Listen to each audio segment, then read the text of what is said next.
Kan nama saya Trigan dari kelas PJKRJ ingin membuat tugas fisiologi. Sistem saraf manusia.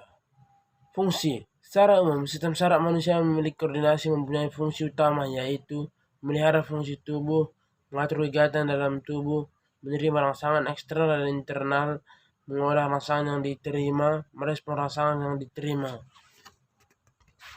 Struktur sel saraf. Sistem saraf terdiri atas sel-sel saraf yang disebut neuron. Neuron bergabung membentuk suatu jaringan untuk mengantarkan impuls atau rangsangan sel saraf tersusun. Dendrit fungsi menangkap dan mengimpun impuls ke badan sel saraf, sedangkan akson berfungsi mengirimkan impuls dari badan sel ke jaringan lain. Akson biasanya sepanjang, sebaliknya dendrit pendek. Badan sel saraf. Badan sel saraf merupakan bagian yang paling besar dari sel saraf badan sel.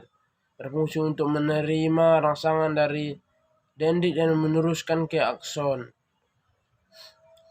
Pada Golgi, akson dan badan sel merupakan kumpulan retikulum endoplasma sebab transportasi sintesis protein.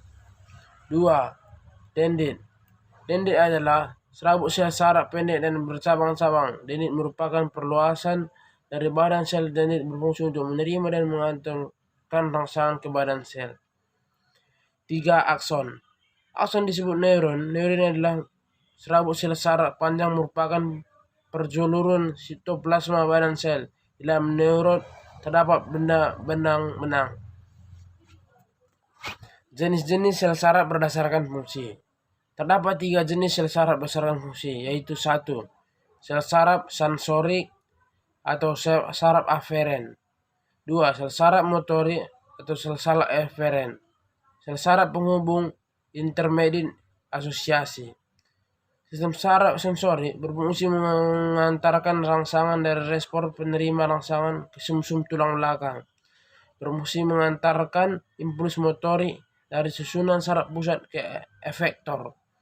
3. Sel saraf penghubung merupakan berhubung sel saraf yang satu dengan sel saraf yang lain. Susunan saraf manusia. Sistem saraf secara umum berbagi menjadi 2, yaitu sistem saraf pusat dan tepi.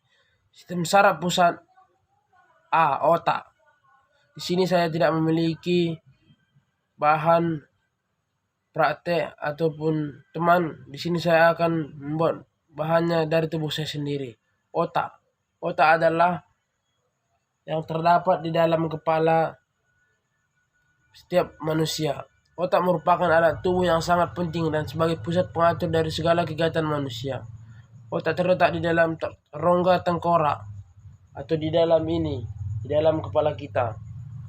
Beratnya lebih kurang dari 1 atau 50 dari berat badan. Bagian utama otak adalah otak besar atau cembrum, otak kecil cerebellum, dan otak-otak terletak di dalam rongga kepala yang pada dewasa sudah tidak dapat lagi membesar. Otak besar cerebrum berfungsi untuk mengatur semua aktivitas mental, yaitu berkaitan dengan kepandaian atau inteligensi. Cerebellum. Otak kecil terletak di bagian belakang otak besar, tepatnya di bawah otak besar. Otak kecil terdiri atas 2 lapisan, yaitu lapisan luar berwarna kelabu dan lapisan dalam berwarna putih. Otak kecil dibagi menjadi 2 bagian, yaitu belahan kiri dan belahan kanan.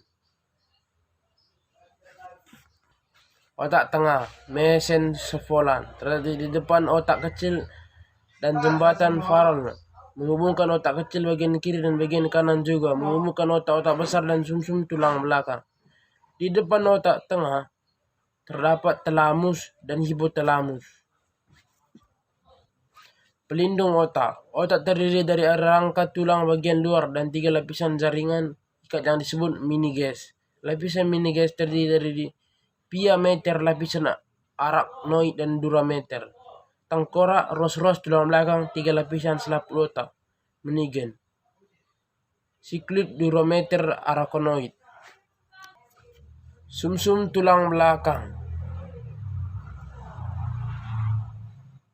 1. Fungsi menghubung simpuls dari jalan ke otak, memungkinkan jalan terpendek pada gerak refleks. Di bagian dalam ada satu akar dorsal yang mengandung neuron. Pada bagian putih terdapat serabut saraf anososis. B. Struktur umum. Medula spinalis berbentuk silinder berongga dan agak pipih. Struktur internal terdiri dari sebuah inti substansi atau abu yang diselubungi substansi putih.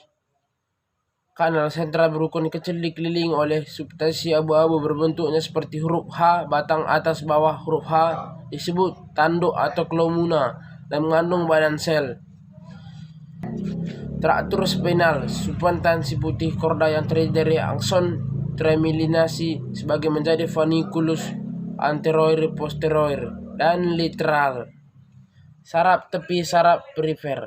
Sistem ini terdiri dari jaringan saraf yang berada di bagian luar. Sistem saraf tepi atau perifer. Saraf otonom. Sistem saraf otonom disusun oleh serabut saraf yang berasal dari otak maupun sumsum tulang belakang dan menuju organ yang bersangkutan. Dalam sistem ini terdapat beberapa jalur dan masing-masing jalur berbentuk simpalis yang berkompleks dan juga membentuk ganglion. Urat saraf yang terdapat pada pangkal ganglion disebut urat saraf pragangliosidian. Sistem saraf simpatik. Sistem saraf ini berada di depan tulang rusuk bagian belakang yang memiliki pangkal pada sumsum tulang belakang atau medulla spinalis yang berada di bagian dada pinggang tersebut.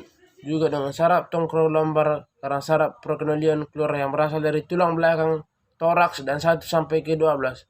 Pada sistem saraf simpatik memiliki 2 pasang panggilio, yaitu merupakan simpul sumsum tulang belakang. Fungsi saraf simpatik: 1. Memperbesar pupil mata, memperluas sel bronkus, memperbesar pupil mata, menghambat ereksi, menghambat sekresi empedu, mempercepat detak jantung, melambat kerja pencernaan, menurunkan tekanan darah. Fungsi sistem saraf farmasetik: mengecilkan pupil mata, merangsang ereksi, memperkecil bronkus, meningkatkan tekanan darah, menghambat sekresi adrenalin, menghambat detak jantung. Kesimpulannya, sistem saraf merupakan salah satu sistem koordinasi yang bertugas menyampaikan rangsangan dari reseptor untuk dideteksi, direspon oleh tubuh. Sistem saraf terdiri dari jutaan sel saraf. Neuron fungsi sel saraf adalah mengirimkan pesan impuls yang merupakan rangsangan tanggapan sistem dibagi menjadi 2, yaitu sistem saraf sadar terdiri atas sistem saraf pusat otak atau sumsum tulang belakang dan sistem saraf tepi saraf otak dan sumsum tulang belakang. Dan sistem saraf tak sadar, sistem saraf otonom terdiri atas sistem saraf simpatik dan sistem saraf simpatik impuls. Merupakan dihantarkan melalui 2 cara, yaitu mengantar impuls melalui sel saraf impuls yang merupakan rangsangan ataupun tanggapan melalui